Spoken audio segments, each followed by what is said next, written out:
Senhor. Amém? Porque Deus tem um propósito através da ceia. Paulo ensinou que nós estamos com um propósito também de uma série de mensagens sobre cura. E esta também é uma mensagem muito importante porque ela encerra esta série de mensagens que o Senhor falou para nós, que a igreja precisava de ser curada.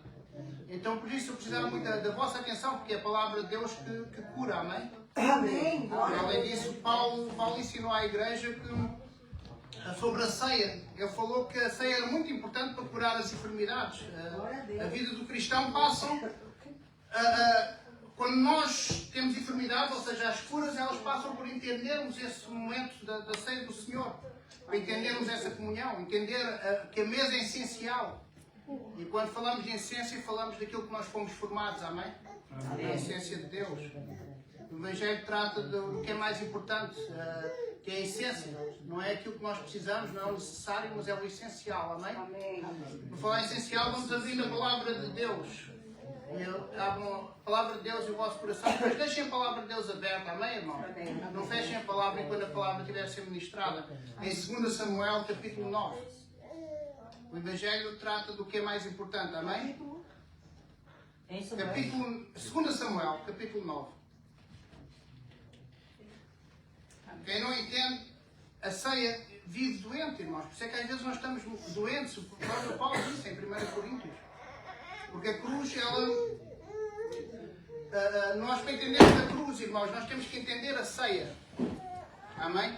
Porque Jesus ele não foi traído na cruz, ele foi traído na mesa. Amém?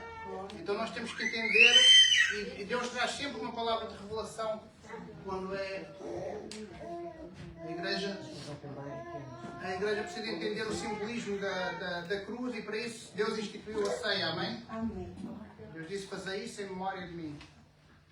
Portanto, 2 Samuel capítulo 9. Amém? Amém. Eu vou ler a partir do primeiro versículo. Amém? A igreja pode ficar de pé em reverência ao Senhor. E fiquem com a palavra de Deus aberta e atenção porque nós vamos falar dentro da palavra de Deus. Amém? Amém.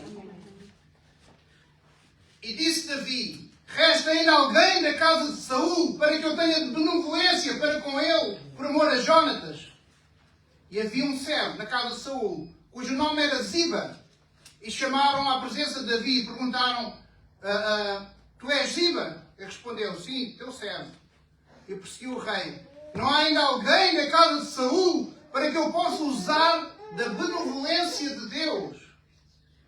E então disse Ziba ao rei, há um filho de Jónatas, um aleijado dos pés. E perguntou o rei, onde é que ele está? E respondeu Ziba, está na casa de Maquir.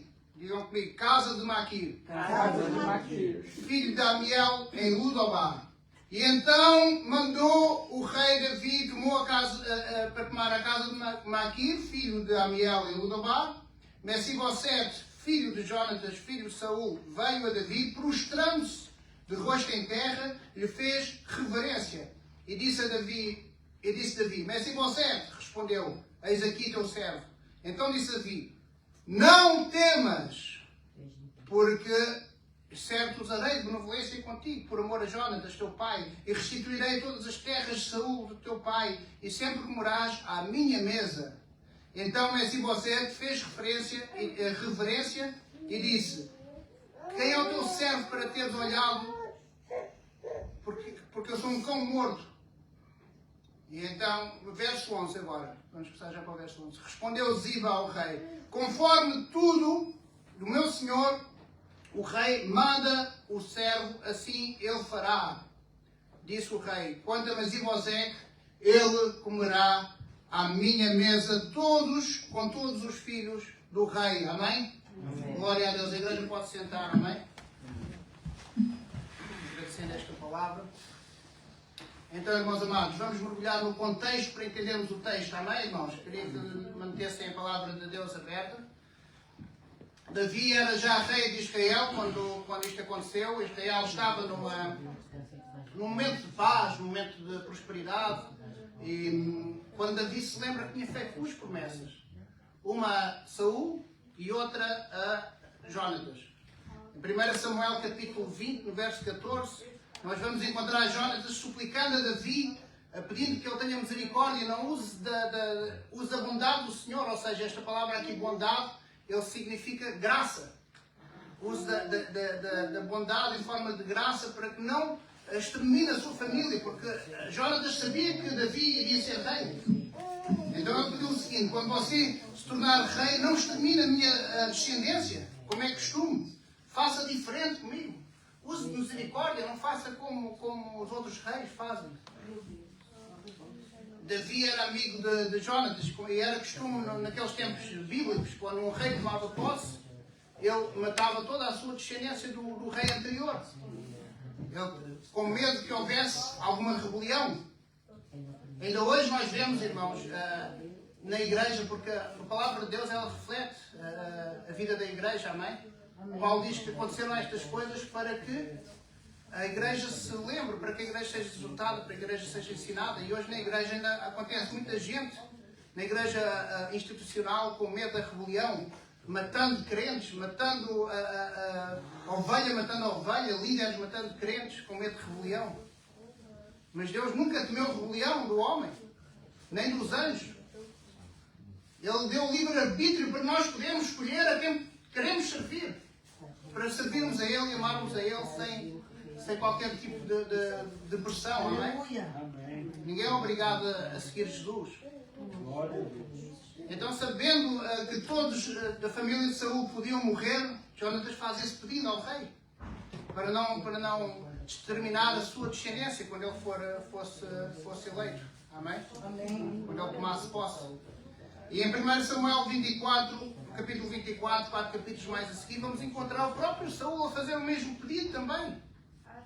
Onde Davi faz a mesma promessa. Uma dessas ocasiões, quando Davi estava fugindo do seu filho Absalão, não é? E então ele entrou numa caverna, os irmãos sabem a história, está lá no capítulo 24. Então, depois Davi, eu vou ler aqui, porque dados ouvidos,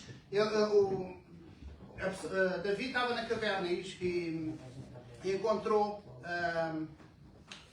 Saul, que ia lá fazer as suas necessidades, e então ele cortou um pouco da veste de Saul, e então, para mostrar a ele que teve misericórdia dele, que não queria matar.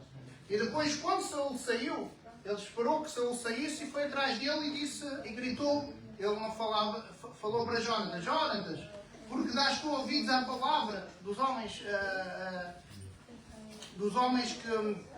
que dizem que eu te quero matar, eu não quero fazer mal.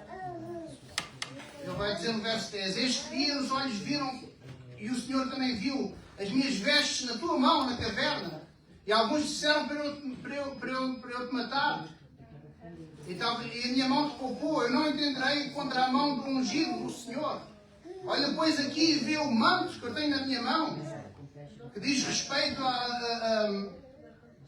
o que dizem a meu respeito não é verdade, eu não quero o teu mal, eu não quero te matar. Quem pensas que está a perseguir? Ele próprio diz: eu sou um cão morto, uma pulga. Assim o Saul viu o pedaço da vestimenta nas mãos de Davi. A Bíblia diz que ele começou a chorar e disse: Davi, você é mais justo do que eu. Saul entendeu que Davi era justo e que o seu coração era segundo o coração de Deus.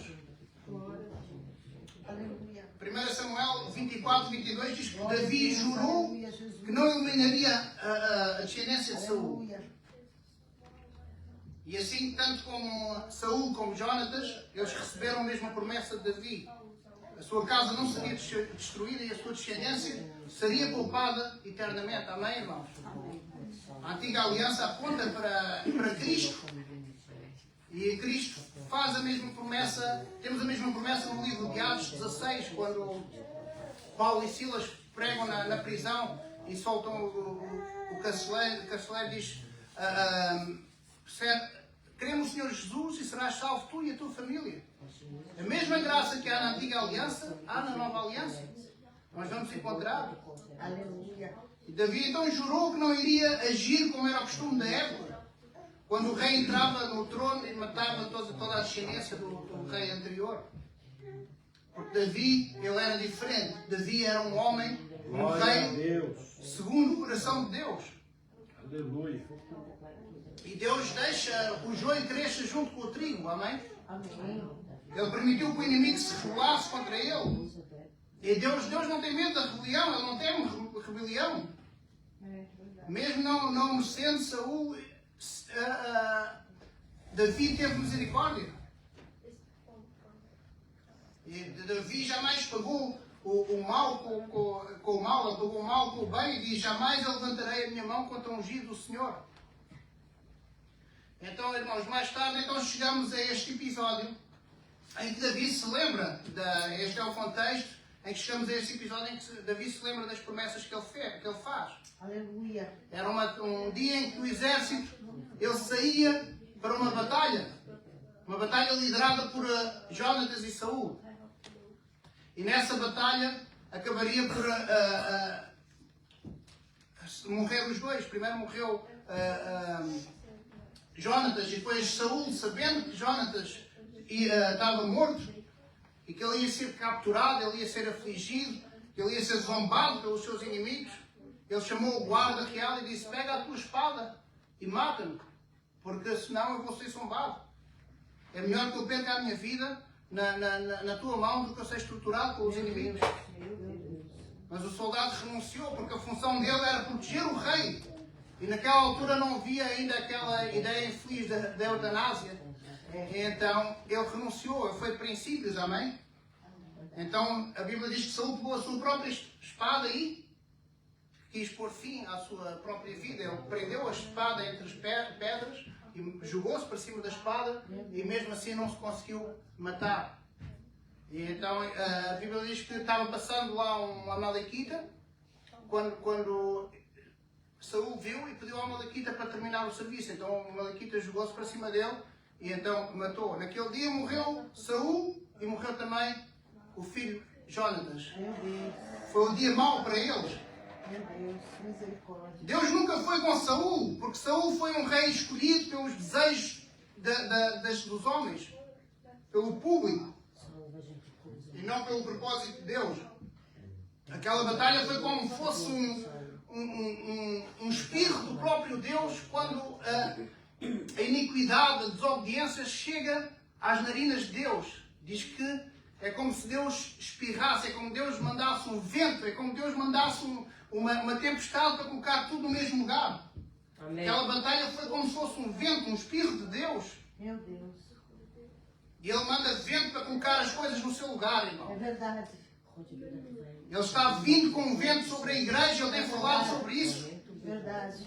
Ele está vindo com um vento sobre Schiedam, com um vento sobre Roterdão, mas nós não devemos temer o vento. Não temos o vento vem para colocar as coisas, cada coisa no seu lugar. Violão no lugar do violão, violino no lugar do violino. É verdade. Os que são chamados para fazer a obra, façam a obra. Os que não são chamados podem ser infiltrados para fazer as suas próprias vontades, para fazer a vontade dos homens, para suprir a carência dos homens. E estamos usando muitas vezes a Bíblia para converter Deus, fazendo refém das nossas próprias carências, usando as promessas de Deus contra o próprio Deus, para garantir que vamos receber aquilo que nós queremos e que almejamos. E por isso Deus está irado, e por isso Deus vai mandar o vento. É verdade. A fé desfocada por causa do pecado, por causa da concupiscência do nosso coração. E por isso o juízo de Deus vem contra a rebelião do Espírito acerca do propósito da fé. Amém. O nosso Espírito não aceita o propósito da fé. O nosso Espírito não aceita o Espírito Santo, não aceita o propósito que Deus tem para a nossa fé. Então começamos a desfocar a fé, a ver a fé de outra forma. Meu Deus. Então naquele vento, irmãos, foi como uma batalha, não é? O vento veio em forma de batalha. E naquela batalha morreu Saul e Jonatas. E quase toda a família real morreu. E a notícia chegou ao Palácio Real e foi um salve quem puder, um alarido, todo mundo teve que fugir porque sabia que viria outro rei e toda aquela família da casa de Saul iria ser morta ou pelos inimigos ou pelo rei que viesse a seguir. E a Bíblia diz que Ababá cuidava do neto do rei, pegou no neto do rei para fugir e naquele embaraço todo ele caiu, não sei se passaram por cima dele, o que aconteceu, partiu os pés. Enquanto tentava fugir o menino caiu e ficou paralisado dos pés. Ele tinha 5 anos, Mefibosete. Quando ele é travado, quando ele é levado escondido para o deserto, para a casa de Maquir, para Ludebar. Talvez você que está aqui ouvindo essa mensagem, um dia também passou por esse vento, ou tem que se preparar hoje para quando esse vento vier. Meu Deus, é verdade. Alguém que era para ser cuidado e caiu. É verdade. Alguém que tinha alguém para cuidar de você, para levar você no colo e sem querer caiu. Meu Deus. E você partiu os pés e não está conseguindo caminhar, não está conseguindo andar e está precisando ouvir esta palavra que está na Bíblia, irmãos. Meu Deus. Você talvez possa ter caído na fuga, pecou, foi levada para a terra do esquecimento, para Ludebar. Meu Deus. Você era novo na fé e alguém tinha que levar você, caiu com você no colo. Mefibosete não estava entendendo, Mefibosete estava triste, chorando, ele não estava entendendo nada. A queda de Mefibosete ele não conseguiu superar até hoje, irmãos. E tem aqui irmãos que não conseguiram superar e ultrapassar. Ele não entendeu porque é que ele tinha que fugir, ele não entendeu porque é que ele tinha que deixar tudo tão rápido. Mas Deus às vezes demora muito para fazer tudo muito depressa. Nós temos que estar atentos à nuvem. Aleluia. Aleluia. Mas quando a pessoa ela cai, ela fica fraca, ela perde as forças. Ela não consegue caminhar, não consegue andar, não consegue orar, não consegue louvar, não consegue ler a palavra de Deus. Fica depressiva, chorando como Mefibosete estava. Meu Deus. E é levada para Lodebar, para o sítio do esquecimento. Meu Deus. Mefibosete estava em desespero, sozinho, sem saber para onde é que ele ia. Ele não sabia para onde é que ele ia. Mefibosete, ele estava nessa estrada que você e eu também conhecemos. Talvez essa estrada que você está atravessando hoje. Porque ele sofreu uma queda no caminho, porque por causa da queda ele ficou sem nenhum valor perante os homens. Ele agora não tinha mais ninguém o conhecia mais, aquelas pessoas que bajulavam o avô dele, as pessoas que bajulavam o pai dele, ninguém queria saber dele agora. E tem muitos Mefibosetes aqui que precisam de entender o propósito de Deus na sua vida. Nada acontece por acaso. Há uma soberania de Deus em cada coisa na nossa vida, irmãos. Deus é presciente, Ele sabia que você ia cair. Ele sabia que Mefibosete ia cair. Verdade. Ele sabia que Mefibosete tinha que rastejar, tinha que ficar embaixo. Mefibosete ele ficou rastejando, esquecido, escondido na terra do esquecimento, no deserto, na casa de Maquir, diz a Bíblia. Até que um dia o rei o mandou chamar. Aleluia. Aleluia. Não interessa o deserto que cada um de nós está a passar, o importante é aquilo que foi orado aqui. A esperança da vida eterna, a esperança que Jesus vai vir e vai mandar chamar, amém? O rei vai nos mandar chamar. E em 2 Samuel, capítulo 9, que os irmãos têm a palavra de Deus aberta, vamos ver que Siba servia a Saul. Aleluia. Glória a Deus. Siba era o tipo de crente que está onde o rei está, ou seja, aqueles que querem reinar em vida, Ziba vai atrás. Ziba quer estar a reinar em vida aqui na terra. E então vai dizer no verso 2: havia um servo da família de Saul cujo nome era Ziba, e trouxeram-no a Davi. Você é Ziba? Perguntou o rei. Sim, servo. Sim, sou servo do Senhor, respondeu Ziba. Então o rei perguntou: resta alguém da família de Saul? Eu gostaria de mostrar a bondade de Deus. E um dos filhos de Jonatas está vivo, respondeu Siba. Mas ele é aleijado dos pés. Repare que ele ele começou logo a dizer que ele era aleijado. Né? E onde é que ele está? Perguntou o rei a Ziba. E Ziba respondeu: está em Ludebar, casa de Maquir, filho de Amiel. Então Davi mandou buscar a Maquir. Amém? Até aqui. Então aqui neste texto conseguimos entender o complexo, né? O preconceito de Ziba. Ele estava dizendo que sobrou um, mas aquele que sobrou caiu. Aquele que sobrou é aleijado dos pés, não pode caminhar.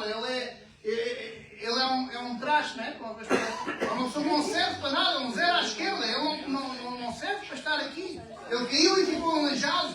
Ele sobrou, mas ele não combina para estar aqui, ele não combina com estes cortinados bonitos, ele não combina com este chão, ele não combina com os vestes do rei, ele não serve para estar aqui. Mas o rei mandou chamar, amém? E o rei ele não se preocupa com preconceitos. Meu Deus. O rei não faz acepção de pessoas. Glória a Deus. E então o rei perguntou, onde é que ele está? E Ziba, muito bem informado, Ziba era o fofoqueiro da corte, né? Ele sabia todas as coisas e ia contar. Ele conhecia o pecado de todo o mundo, mas ele não conhecia o seu pecado. E há muitos de nós que estamos aqui, que somos às vezes Ziba, irmãos. Temos que ver. Porque quando eu estou aqui a pregar, irmãos, sobre Jesus, sobre a Ziba, nós somos o Mefibosete, nós somos o Ziba, nós somos o Zé que quer ver. Nós não somos o Jesus que está a fazer as curas e os milagres. Nós somos aquele que precisa de Jesus. É verdade. Então ele estava lá e Ziba sabia quando o pecado de todo mundo, ele sabia quando é que a pessoa tinha caído, onde é que tinha caído, onde é que ele estava, mas ele nunca o foi visitar. É engraçado que ele sabia onde é que ele estava, mas nunca foi visitar, nunca foi perguntar se ele queria alguma coisa, se ele precisava de algo. E ele era ele que servia a Mefibosete. Mas assim que ele caiu, separou-se, foi para onde havia reinado em vida. Ele sabia exatamente onde é que estava o filho do rei, mas nada fez. Ziba era aquele que ficava olhando assim na mesa e ficava a ver quem é que estava na mesa. Mas dizia que ninguém era digno de estar naquela mesa. Começava a falar mal de todo mundo. Meu Deus. Ele era bajulador. Ó, bajulador. E ele disse, está na casa de Maquir, filho de Amiel, em Ludebar. Ludebar significa terra sem pasto, sem pastagem, sem comida, tipo um deserto, sem alimento espiritual também, se nós vermos pelo ponto de vista espiritual. Lugar que não tem a palavra de Deus. Mas era lá que estava a casa de Maquir. E sempre que ouvimos esta palavra, todo o crente quer ouvir falar sobre Mefibosete, todos gostam de ouvir pregar, exaltar o nome de Davi, o nome de Mefibosete, que ficou próspero, conseguiu tudo, que o Senhor restituiu, levou tudo de volta, receba como o Mefibosete, você também vai receber. Mas quando manda chamar Mefibosete, Ziba responde aonde? Está na casa de Maquir. E porquê que ninguém fala sobre Maquir? Porquê que Maquir está no anonimato? Quem é Maquir? Porquê que ninguém prega sobre ele? Quem é esse homem que guarda e cuida de Mefibosete e ninguém aplaude ele, ninguém fala sobre ele? Maquir tinha uma casa em Lodebar, uma casa num lugar infértil, onde nada se produzia, onde não havia nada, onde nada gerava. E porquê que ele tinha uma casa lá? Porquê que ele investiu tanto ali? Meu Jesus. Maquir era um homem que tinha condições, ele era abençoado para fazer isso. Provavelmente ele tinha dinheiro, porque a gente vai ver mais à frente que ele abençoou também o rei Davi. Maquir era um homem de condições, mas ele comprou uma casa numa terra infértil, numa terra que não tinha ninguém, que não tinha nada.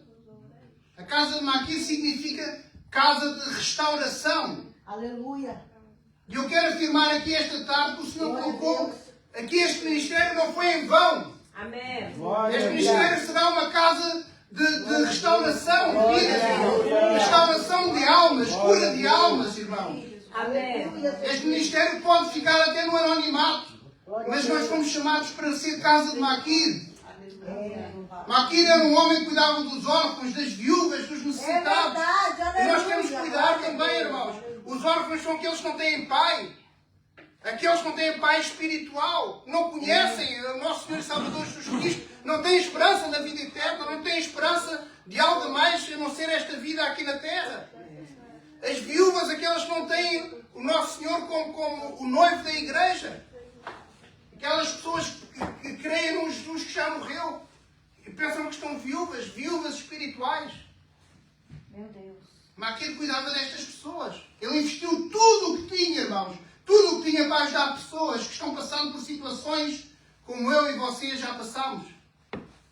Como Mefibosete que está passando agora. E agora tem muitos Mefibosetes aqui escutando esta palavra e esperando ser acolhidos por Maquir. Maquir era um missionário que não buscava reconhecimento, mas ele fazia a vontade do Pai. Amém. A casa de Maquir era um abrigo, Lucas, era um shelter. A casa de Maquir ajudava pessoas, cuidava das vítimas. Ele não era um orfanato, não era um hospital, mas cuidava das pessoas. Gente que tinha sofrido queda, estavam ali na casa de Maquir. Gente que tinha sido espezinhada depois de ter caído. Tinha sido espezinhada por outras pessoas. Pessoas que eram vítimas de um vento enviado por Deus, mas que não sucumbiram. Mudou tudo o lugar. E em meio dessa tribulação elas caíram, elas se machucaram, elas foram espezinhadas e elas estavam ali. Tinham perdido a credibilidade das outras pessoas naquele vento. E a casa de Maquir abraçava e cuidava dessas pessoas, Ismael. Pessoas que confiavam no rei, confiavam nos líderes, confiavam nessas pessoas que enganaram, maltrataram, derrubaram e fizeram-nos cair. Maquir cuidou de gente que queria desistir da sua própria vida, gente que já olhava o trem a passar e queria se jogar para cima do trem, mas essa gente não tinha nem coragem para fazer isso, porque estava aleijada dos pés, não conseguia caminhar, não tinha força nem para se matar, irmãos. Gente que deixou de ter coragem para sair de casa, e tem gente aqui que arrastou os pés para chegar aqui. Amém. Mas Deus tem uma palavra para cada um de nós, irmãos, aqui esta tarde. Glória a Deus. Tem muita gente aqui que está na casa de Maquir e não sabe, irmãos. É verdade, Jesus. Mas tem gente que não tem força para chegar até à igreja. É verdade. E não recebe nem um telefonema, irmã Thalita. E às vezes É recebe um verdade. telefonema e a gente, em vez de ajudar a curar das feridas, a gente ainda dá uma palavra de juízo sobre essa pessoa. Amém, Jesus. Glória a Deus. Em vez de cuidarmos, nós às vezes ainda acusamos, irmãos. É verdade. Ligam para apontar o erro, para apontar a falha, para apontar a queda. Você caiu, você ficou doente. Mas ninguém liga para cuidar das feridas. É verdade. Tem muita gente que está aqui a ouvir esta mensagem, que chegou aqui arrastando os pés como Mefibosete. Tem gente ouvindo esta mensagem que está aqui sentado e nem sequer sente os pés. Tal foi a queda, irmãos. Não consegue estar de pé porque a alma está cansada.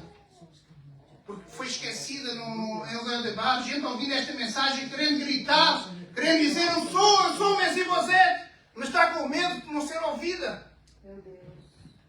Não adianta, ninguém escuta. Ninguém quer investir numa terra infértil. Ninguém quer construir uma casa onde não dá nada, no meio do deserto, onde não tem nada para oferecer. Amém. Mas Maquir se dispôs a investir naqueles que ninguém dava nada por eles, naqueles que eram aleijados, naqueles que eram incapacitados. Maquir não tinha clínica privada, mas ele fez ali um abrigo no qual não havia exceção de pessoas. Meu Deus. Do mesmo jeito que ele acolhe um menino deficiente, ele acolhe um rei. Maquir acolheu o rei Davi no momento em que ele fugia de Absalão, quando o seu próprio filho, Absalão, o perseguia. E Davi, a Bíblia diz que ele saiu do palácio real, descalço, fugindo do seu filho Absalão, com fome, sem lugar para tomar banho, para descansar a cabeça, agoniado, com medo da morte, com medo do seu próprio filho, com medo de estar em casa e a qualquer momento a espada o atravessar. Com a iminência de ser morto pelo próprio filho, e no momento mais difícil da sua vida, quando ele estava a precisar de pão para comer, água para beber, água para tomar banho, um lugar para se refugiar, para descansar a cabeça, para poder dormir, o que é que aconteceu? Casa de Maquir. Maquir apareceu na sua vida em 2 Samuel 17, eu vou ler aqui. 17, 27 e 29. Maquir,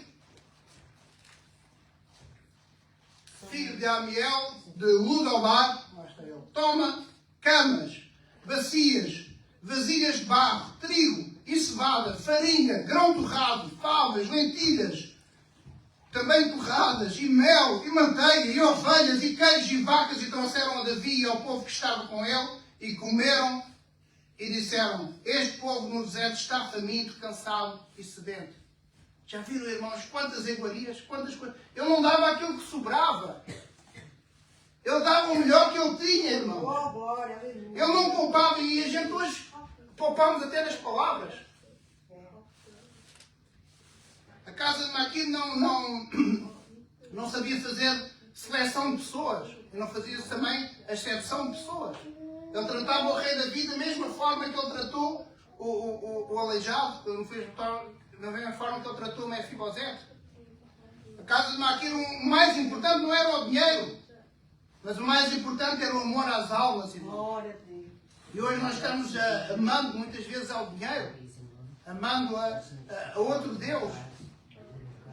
Ele cuidava de quem tinha tudo, mas ele também cuidava de quem não tinha nada. E o problema da igreja é que ao mesmo tempo que se diz que é seguidora de Cristo, é bajuladora do homem, porque pensa que o homem tem alguma coisa para oferecer. É verdade. Andem a bajular o homem, a seguir o homem, que não o reconhecimento É do homem. verdade. Por isso é que não há justiça, né, irmãos, por causa da igreja de hoje. É.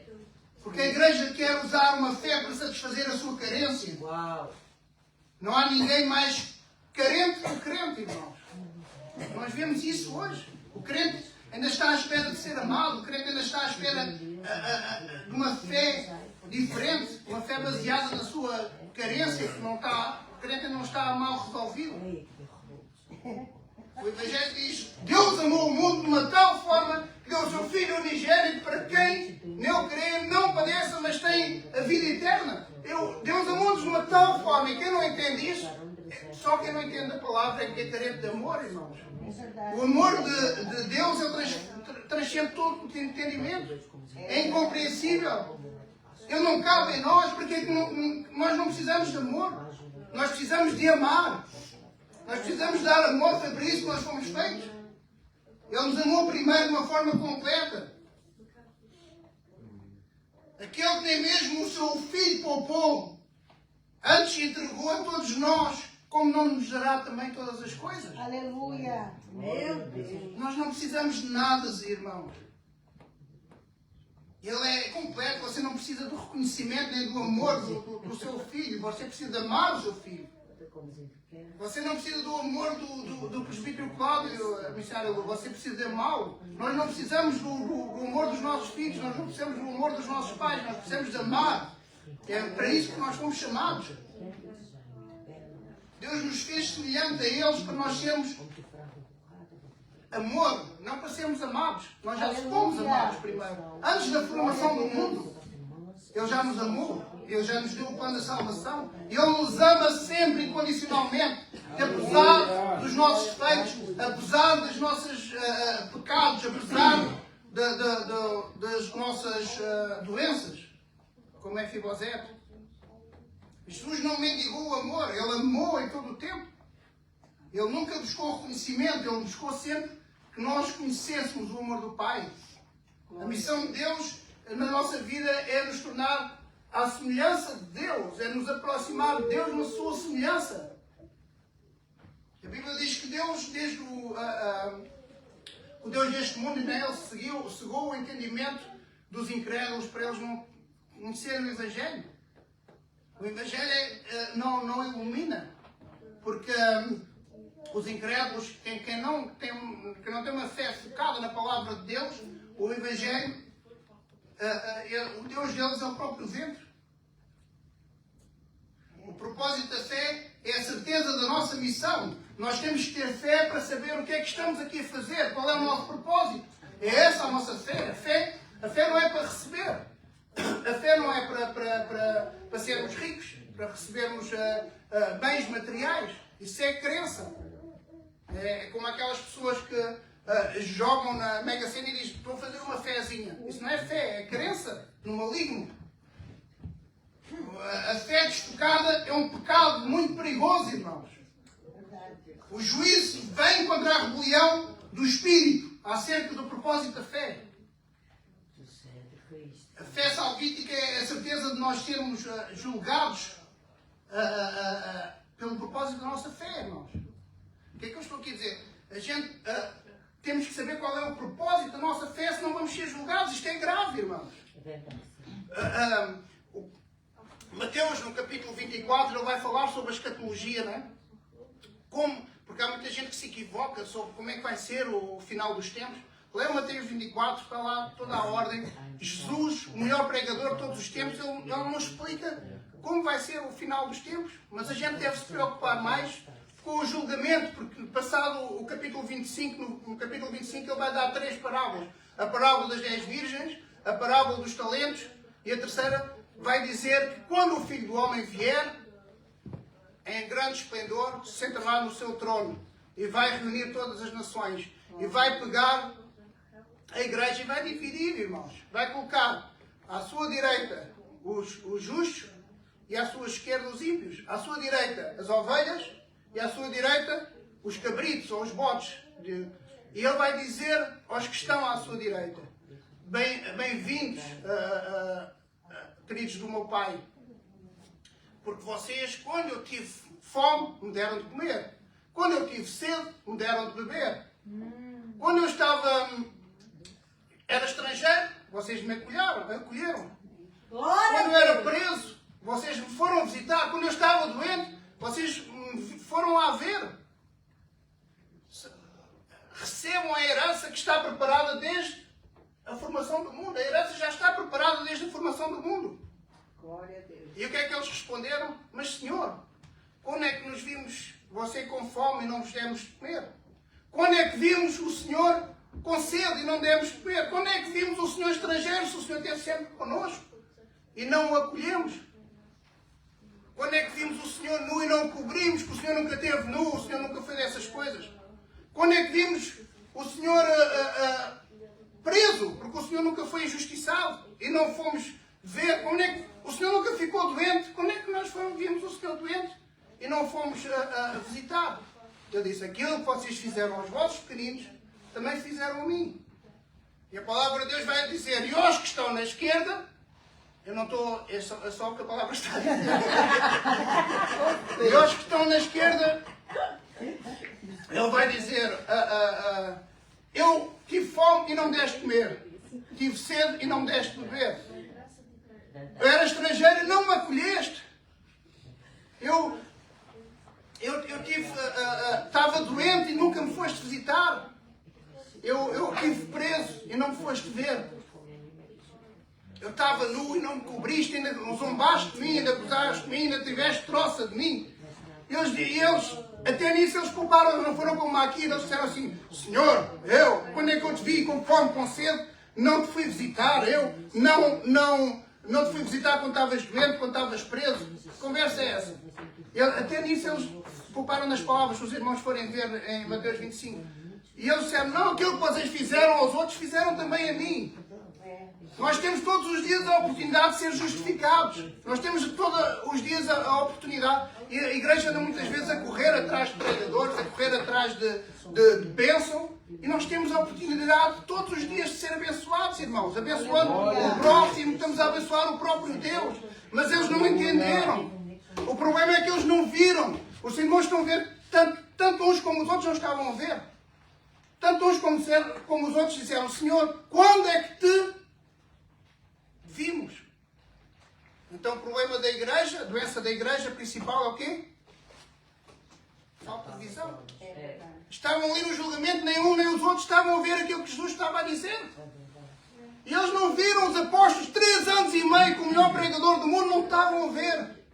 Jesus teve que morrer naquela cruz, ressuscitar, e eles não estavam a ver. Havia 2 apóstolos que já estavam. Jesus mandou eles irem para Jerusalém, para permanecerem em Jerusalém. 500 pessoas ouviram e só 120 é que estavam em Atos 2. Uau. 2 apóstolos estavam a caminhar em direção a Emaús. Emaús significa águas termais, significa conforto, lugar de conforto. Eles estavam caminhando e eles estavam preocupados, tristes, falando a respeito de Jesus ter sido crucificado, eles estavam amargurados, tristes.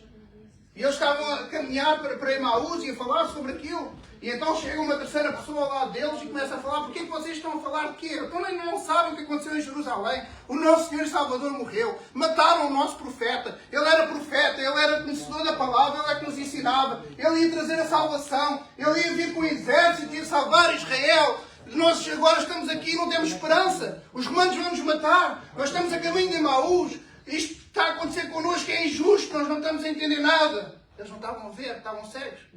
O próprio Jesus caminhou ao lado deles, foi com eles até Emaús, 12 quilómetros caminhando e falando da palavra. A palavra diz que ele foi pregando os profetas e a lei, Moisés e os profetas, estudando versículo a versículo, ensinando.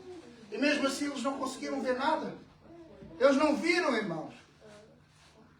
Eles pregaram, o melhor pregador de todos os tempos, eles não conseguiram ver. A Bíblia diz que eles só abriram os olhos depois. Quando ele marcou uma ceia e quando ele estava a partir o pão, é que se abriram os olhos dele, é que eles viram que era o Senhor. E eles sabiam que era Deus que estava ali. Jesus ficou 50 dias entre nós, 7 semanas. E as pessoas não viam. Mas ele ficou aqui a fazer o quê? Enquanto não veio o Espírito Santo.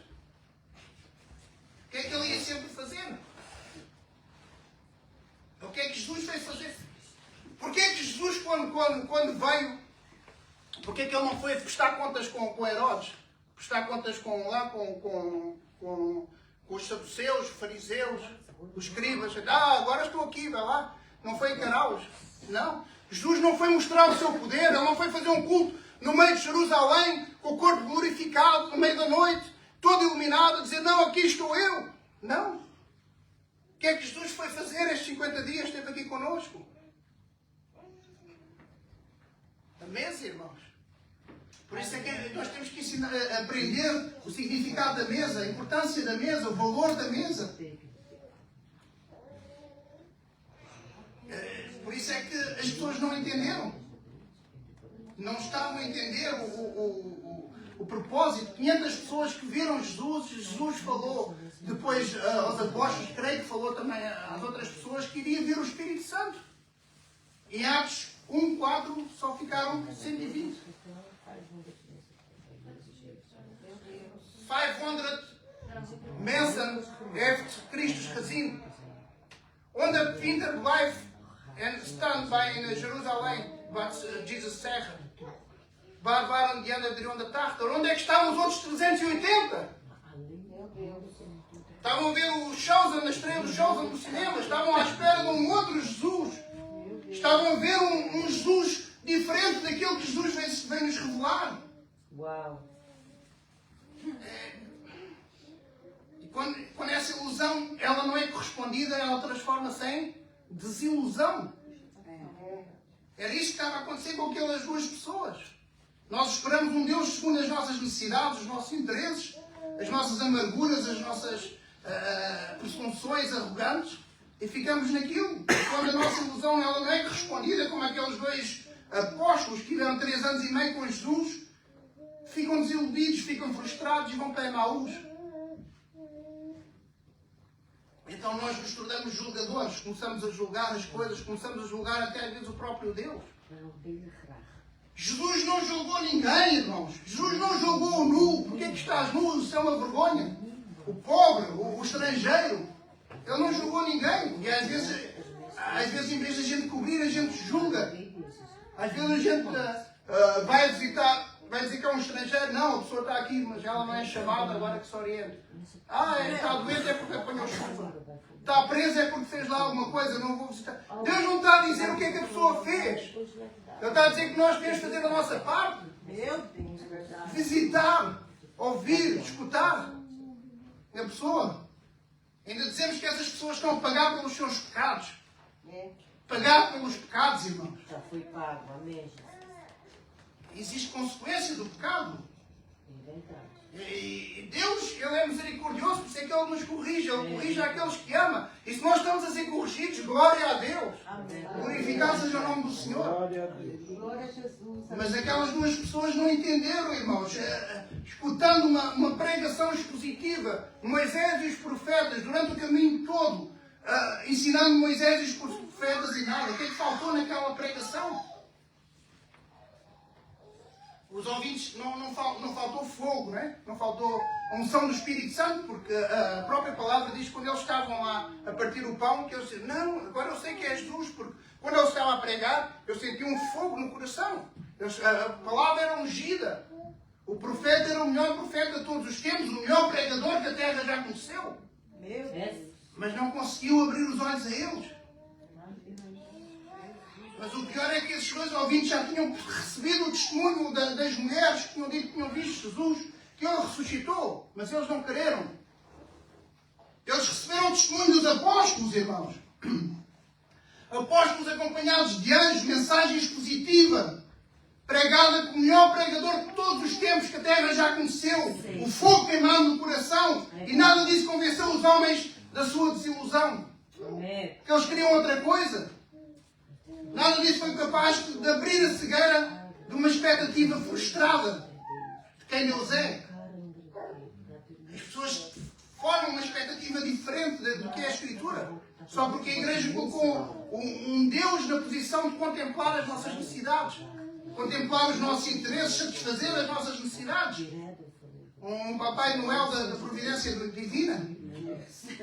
É como... infelizmente... Temos que lembrar sempre desse Papai Noel, mesmo que não seja Natal. E como é que Jesus resolveu esse problema, irmãos? Como é que Ele resolveu o problema da cegueira da igreja? Como é que Ele curou essa gente? Se eles estavam cegos. Ele disse, eu vou marcar um offspring com vocês, vou marcar um culto evangelístico com fogo, com colunas de fumo. Vou chamar umas bailarinas para vocês se converterem. Chamar essas coisas que agora existem nos cultos todos. Como é que ele convenceu as pessoas? Vou marcar uma crucificação. Vocês não entenderam a crucificação. Eu vou me crucificar de novo.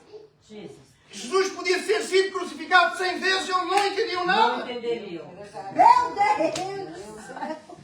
Jesus não marcou nada disso, irmãos. Jesus marcou uma coisa simples, que é isto que está aqui, uma mesa.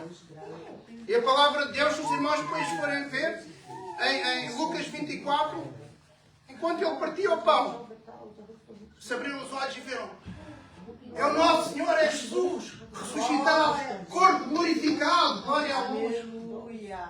Glória a Deus.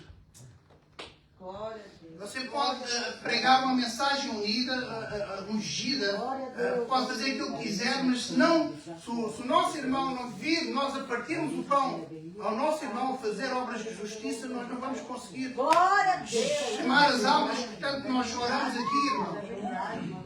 Tem muita gente repartindo o pão depois que comeu.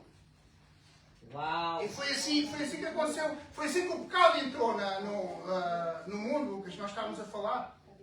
Primeiro comeu e depois partiu com Adão.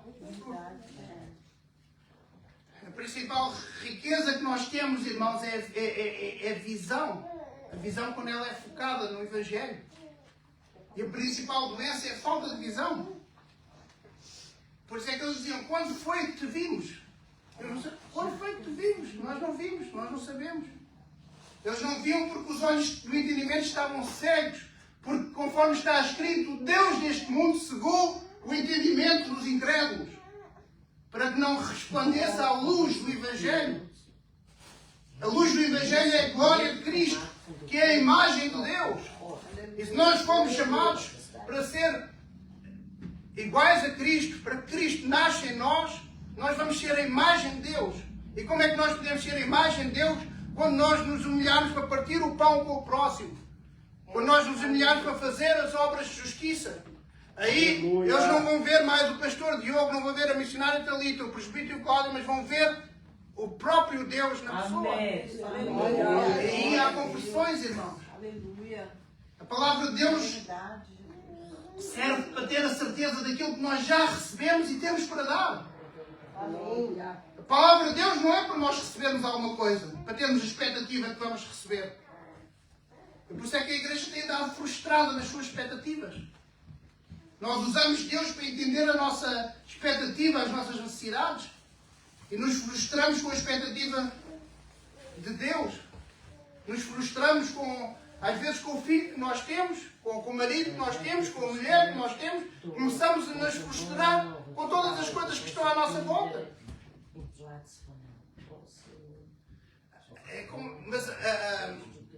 Você não tem um filho que você merece, ou que quer, você tem um filho que você precisa.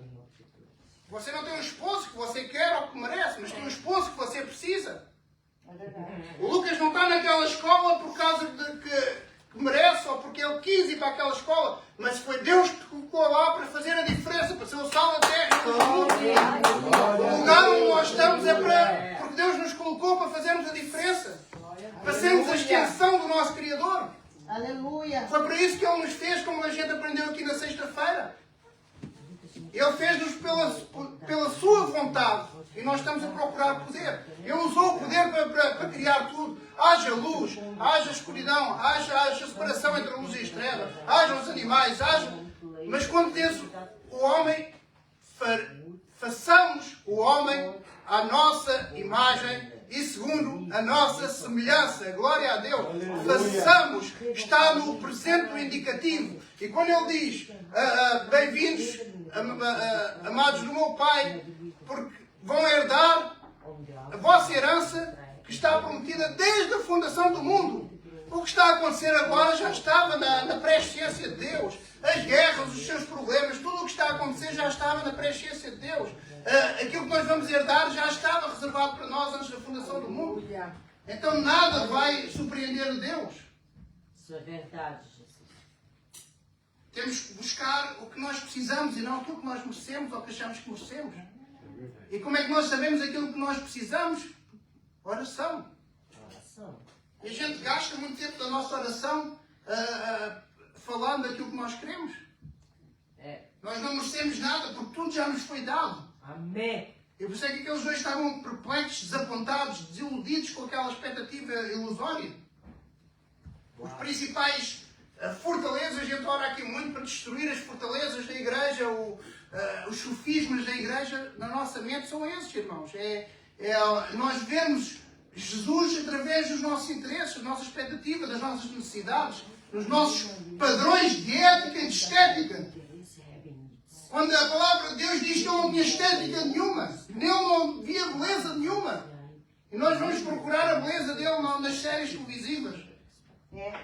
Por isso é que perdemos horas usando os meios da graça, como eu estava a falar, a oração, para explicar a Jesus, o próprio Jesus. Dizendo como é que ele deveria ser segundo os nossos padrões.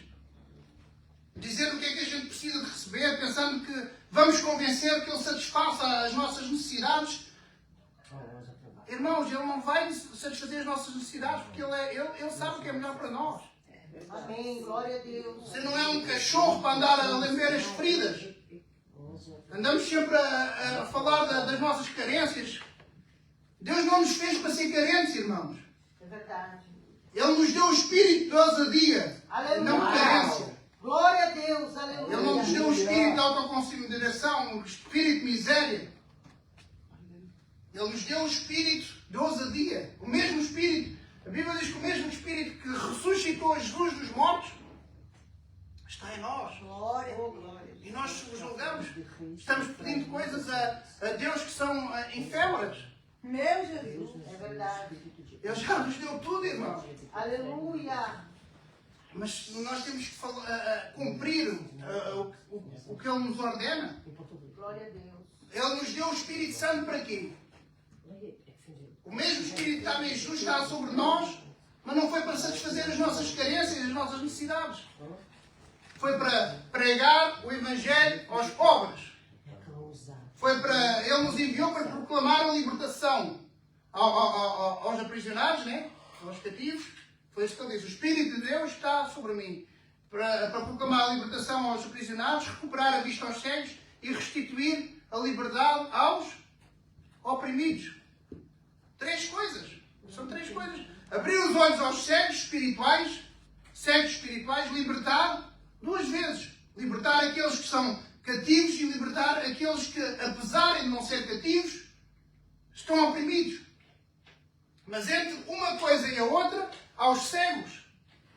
Ou seja, eles estão oprimidos porquê? Eles estão libertos, estão no cativeiro, a porta está aberta do cativeiro, mas eles não conseguem ver que a porta está aberta, eles estão dentro de um cativeiro de porta aberta. Então estão oprimidos, e precisam ser libertos. Eles não precisariam de ser libertos, porque a porta já está aberta, mas eles não conseguem ver. A cegueira faz com que já não se consiga libertar, irmãos, prende. Que as pessoas vivam oprimidas, como se estivessem cativas, e às vezes não estão, vivendo num cativeiro de porta aberta. Por isso é que Paulo diz que eu oro para que abra, em Efésios, né, o entendimento, e para que vocês entendam a vocação da vossa riqueza. Então nós já somos todos ricos, e não sabemos. Porque é que nós não sabemos a vocação da nossa riqueza, né? Eu um dia vou pregar isso, mas quando o jovem rico chegou ao pé do Senhor e disse: o que é que eu preciso fazer para herdar o reino dos céus? Ele disse: então, faz o que está na lei dos profetas e serás salvo. E ele: isso eu já faço tudo, já cumpro as 613 leis, tudo direitinho. Ok, então vende tudo o que tens e dá aos pobres. E toda a gente sabe essa passagem. E ele: não, isso eu não... Diz que o jovem rico ficou triste e foi-se embora, né? Mas depois os apóstolos ficaram assim, perguntaram a Jesus: então, mas... Porque Jesus disse uma coisa que às vezes é mal pregada, que é mais difícil um camelo passar pelo buraco de uma agulha do que um rico entrar no céu. O que é que os apóstolos responderam?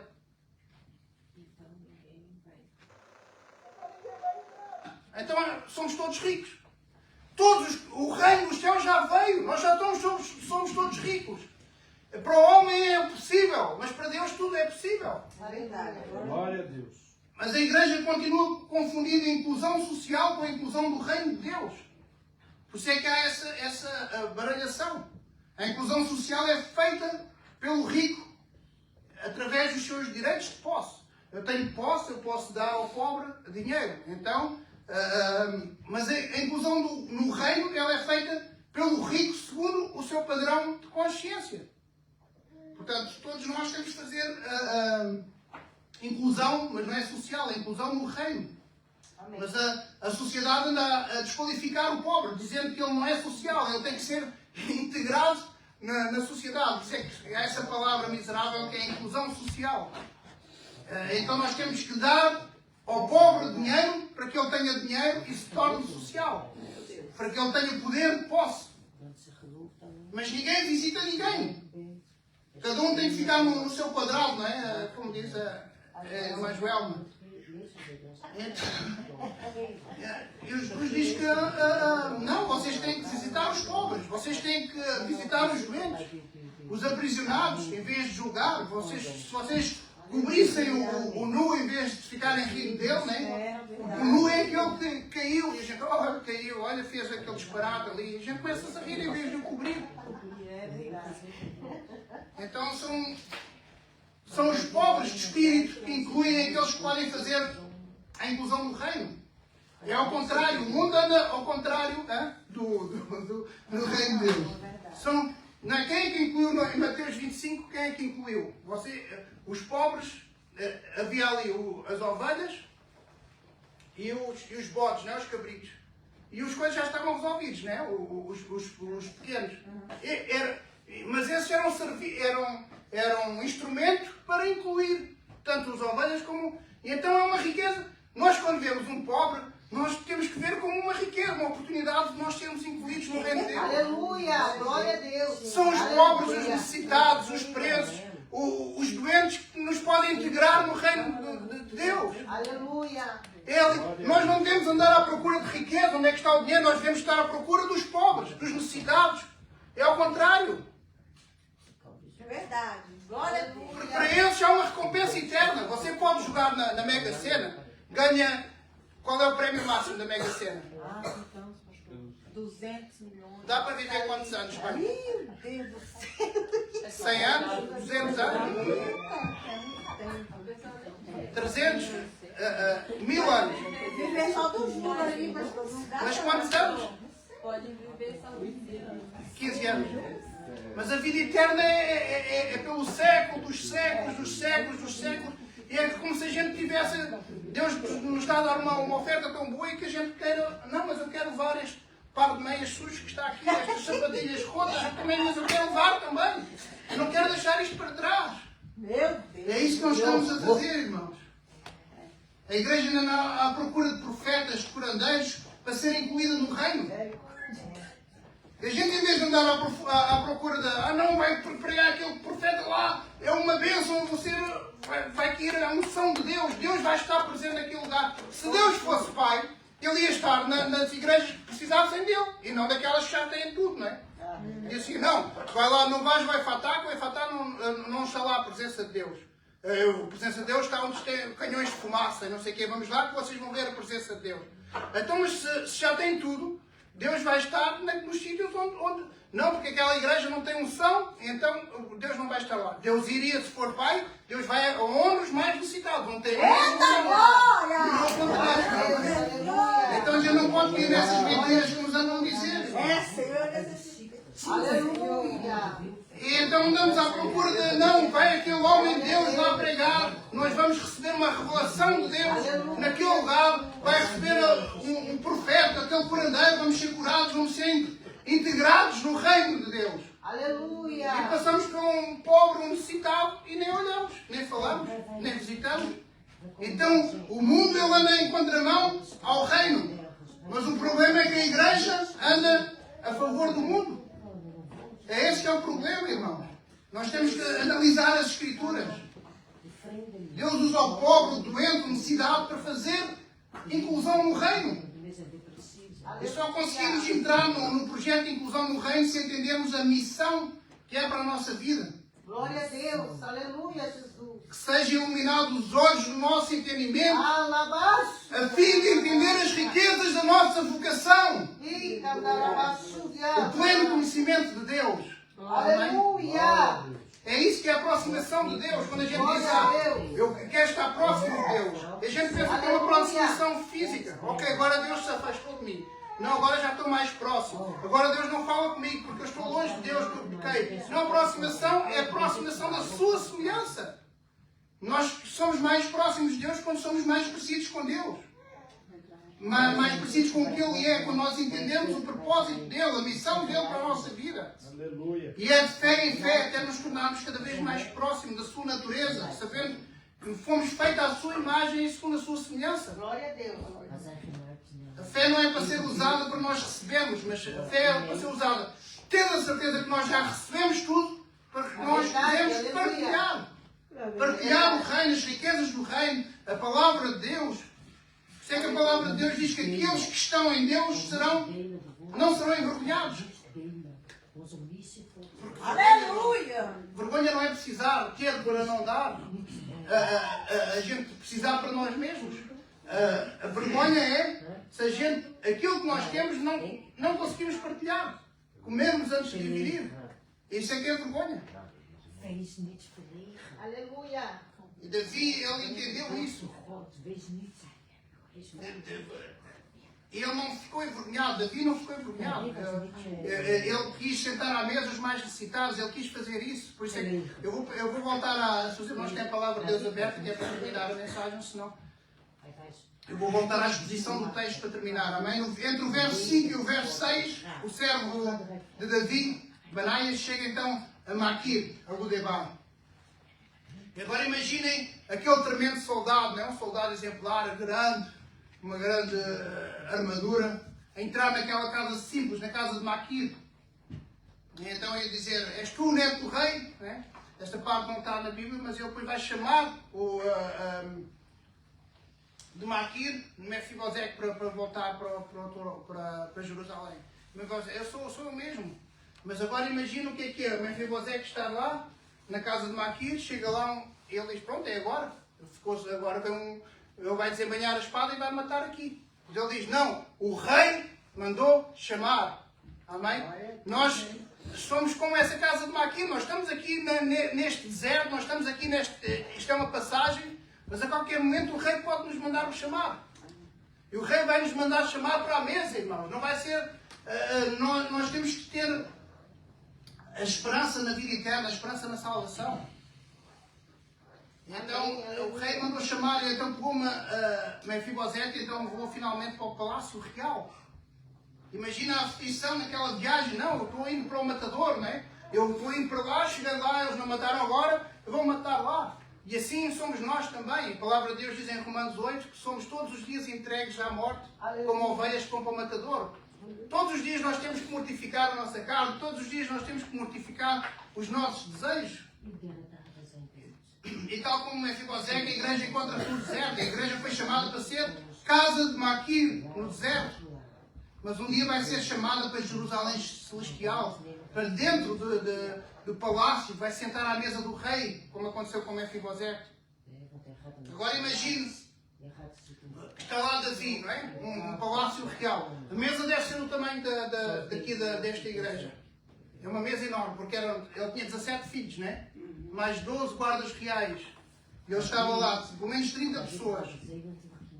E então imagina a primeira vez que Mefibosete chega, o rei está lá, né, no seu trono, ouve ele arrastar-se todo, né, chegar lá devem ter dado umas muletas para ele andar, começa a ouvir ele lá a arrastar-se pelas escadas, e o rei pergunta, és tu aí, Mefibosete? Eu sei que os irmãos estão todos a dizer que são vocês, né, porque todos nós somos Mefibosete, todos nós somos esse aleijado que precisa de sentar na mesa do rei, mas imagina o que é o rei que nunca perdeu uma batalha ao pé daquele miserável ali que estava arrastando os pés, sujo da viagem, empoeirado, todo maltratado. Quando se aproxima aquele aleijado queimado do sol, todo dos pés, ele diz, eu sou. E então ele diz, eu sou, eu mereço a morte. E quando ele diz, eu sou, ele diz, bem, agora vão-me tirar a cabeça fora. Mas em vez de receber a justiça real, em vez de receber o golpe fatal da espada, ele escuta a voz dizendo, não temas, glória a Deus, não temas. É isso que Deus está a dizer para nós. Nós fomos salvos, nós merecíamos a morte. Nós merecíamos ser condenados porque estamos no mundo, irmãos. Mas nós fomos salvos pela sua justiça. O rei disse, não temas. Não tenhas medo, eu usarei da graça de Deus para com você. Ele vai falar várias vezes da graça de Deus, a graça não é dele. A maravilhosa graça do Rei, o nosso Senhor e Salvador Jesus Cristo, isto aponta para Cristo, irmão. Tudo o que era do Rei agora será teu. Nós está a falar outra vez aquela herança que nós vamos receber, amém? Desde a fundação do mundo. Os 35 homens, vê sempre aí 35. Junto com os, vão servir, os que serviam a Ziba vão servir Mefibosete. Mas o pão vai sempre comer à minha mesa, ou seja, todos os dias ele ia jantar com o rei naquela mesa, porque quando comiam os filhos, comia ele. Davi diz, a partir de hoje, Mefibosete, tu vais ser meu filho. A graça do Senhor é infinita. Ele não só restitui, mas adotou também, está aqui a doutrina da adoção, ele nos adotou como filho. E esta é mais uma história que a Bíblia narra da graça, não é? Narra, a graça está na antiga aliança, está na nova aliança, a graça começou desde a fundação do mundo. Alguém que merecia a morte sem merecer é colocado na casa real comendo com o rei e ainda é tratado como filho do rei. 3 vezes no capítulo 9, se os irmãos têm a palavra aberta, vai afirmar que vai comer à minha mesa. Eu vou fazer uma ilustração aqui para os irmãos verem. Imagina então a mesa grande, né? Cadeiras reais, tudo poltronas, a mesa posta, ali tudo bonitinho, e 17 filhos do rei. Então entra o primeiro filho, todo bem vestido. A Bíblia diz que Salomão nunca se vestiu, que Salomão se vestia muito bem, né? Agora imagina o que é Salomão, todo bem vestido, o homem mais sábio do mundo, né? O homem como nunca, a Bíblia diz que nunca houve homem com aquela sabedoria nem nunca vai haver. O maior rei de todos os tempos. Salomão entra, senta-se à mesa. Depois a seguir, Absalão. Absalão diz que é o príncipe do universo, né? O homem mais bonito. Era um homem elegante, grande. Senta-se à à mesa também. E então, sentam-se 17 filhos, sentam-se os 12 valentes do rei, 30 pessoas. E então começa a fazer aquela oração, eu creio que Davi orava antes de... E os filhos dizem, já estão todos à mesa. E então um começa a pegar um pedaço de pão para comer. Davi diz, não, espera aí. Falta mais uma pessoa. E ele, falta uma pessoa? Quem é essa pessoa? Então começa a ouvir as moletas dele, arrastar, devagarinho. Começa você depois arrastando moletas. Eu creio que lá devem ter feito vais arrastando e ao lado da cadeira do rei é arrastada. Talvez o próprio Ziba arrastou para sentar o Mefibosete e ele é sentado. E então eu acredito que Mefibosete tenha pedido desculpa porque ele chega mais tarde, irmão. Porque ele é deficiente, porque ele não pode andar. E ele diz, pai, me perdoa de eu atrasar a ceia. Pai, me perdoa. Muitas vezes nós pedimos perdão a Deus porque nós atrasamos o propósito dele na nossa vida. Perdoa, Deus. Mas o pai diz, filho, aqui ninguém julga. Aqui nesta mesa ninguém julga ninguém. Isto é uma mesa, não é de julgamento, isto é uma mesa de comunhão. O julgamento não é aqui. O teu atraso faz parte do meu propósito. Mas agora Mefibosete estava sentado na mesa do pai que cobre todos os defeitos. E a mesa já não é mais de um aleijado, de um deficiente, mas é a mesa de um filho. Agora ele é tratado como um filho. Agora ele já não vai atrasar mais, irmãos. Esta é a graça de Deus nas nossas vidas. Nós merecíamos a condenação eterna. Nós fomos salvos para um propósito, irmãos, no qual nós estamos sempre atrasando. É verdade. E por causa da nossa deficiência, da nossa cegueira, É verdade. porque somos aleijados dos pés, porque somos Exato. umas amebas, Pior. estamos sempre atrasando o propósito. É, Senhor, creio. Mas esta mesa cura, irmãos. Amém. A Glória mesa a do Deus. Senhor cura. A comunhão com Deus e com a igreja cura. A palavra de Deus cura. A Aleluia. mesa do Pai cobre todos os pecados. Já não somos peregrinos estranhos, já não somos inimigos de Deus, já não somos mais escravos do medo, filhos da ira, filhos do pecado. Nós somos filhos de Deus, irmão. Nós somos filhos de Deus e o Rei está dizendo